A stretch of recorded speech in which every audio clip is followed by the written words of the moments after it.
Bismillah, alhamdulillah, wassalatu wassalamu ala rasulillah. Patepang deui dinten ieu dinten Salasa kaping 31 Maret 2026. Masih dina surat Al-Anbiya ayat ke-89.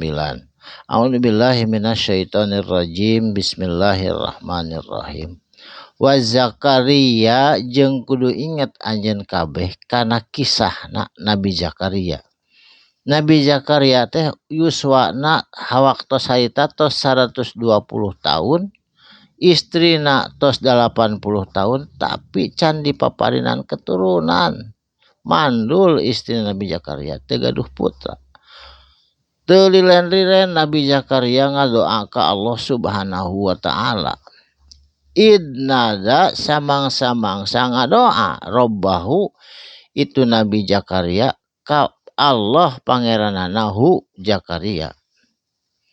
Kumaha doana Nabi Zakaria? Robbi duh pangeran abdi, la tazarni entong antepkeun ka abdi ya Allah, membiarkan abdi fardan kana nyorangan. Abdi nyorangan pun bojo nyorangan teu gaduh katurunan.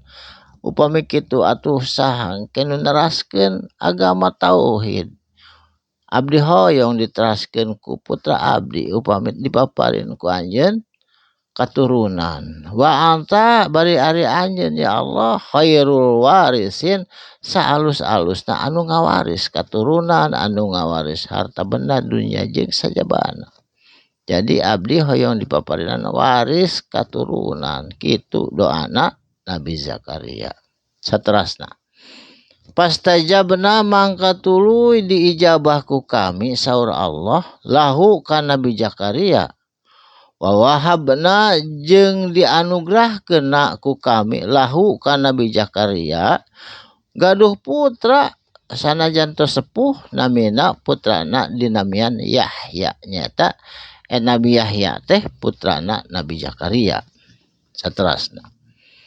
Wa aslahna tuluy nyehatkeun kami saur Allah lahu ka Nabi Zakaria jeung zaujahu jeung istrina Nabi Zakaria sehat we tos umur 80 tahun ge gaduh putra Nabi Yahya sehat.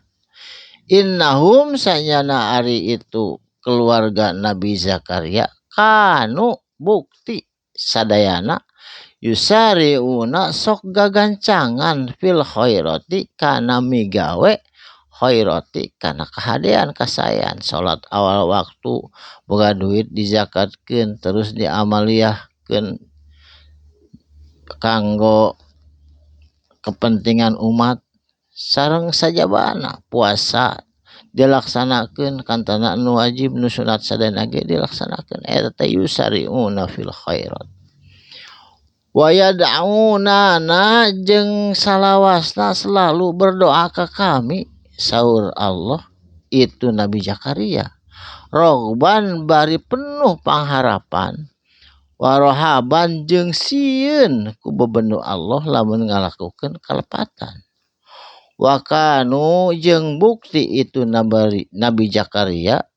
Nabi Zakaria teh kumaha lana ka kami saur Allah khosiina anu khusyuk anu selalu sieun ku bebendu Allah, khusyuk tertunduk bari sieun ku bebendu Allah pami ngalakukeun kalepatan. Saterasna. Jadi Nabi Zakaria alhamdulillah dianugerahkeun hiji putra anu nabina Yahya. Saterasna. Walati jeung kudu inget anjeun karena sejarahna hiji anu solehah, perempuan anu solehah anu ngajaga kana kahormatanana, nyaeta namina Siti Maryam.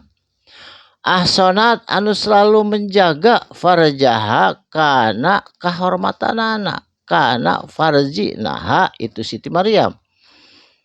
Fanafahna mangka tuluy niupkeun kami saur Allah fiha ka itu Siti Maryam mirruhina tiruh kami, nyaeta ruhna ditiupkeun ka Siti Maryam ngalangkungan malaikat Jibril.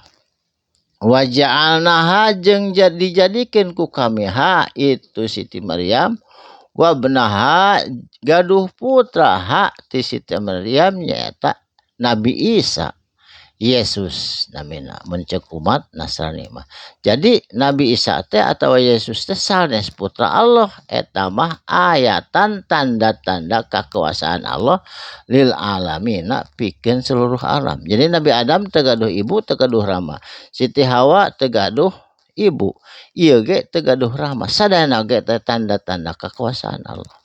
Inna hada sanyana ari peringatan atau Quran pelajaran ummatukum umat-umat atau anjeun kabeh ummatan nyata umat atau agama anjeun wahidatan sanyana mau wahid hiji agama mati Nabi Adam oge dukan Nabi Muhammad teh agama teh hiji agama tauhid adalah agama anu ngaesakeun Allah kan aya cenah Yahudi Nasrani Hindu Buddha jeung sajabana eta mah jijieun sabenerna mah agama tauhid hiji nyaeta agama Islam.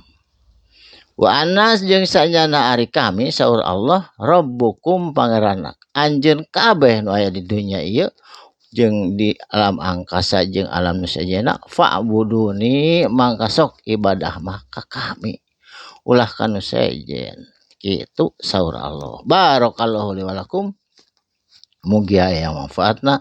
Shadaqallahul azim. Wassalamualaikum warahmatullahi wabarakatuh.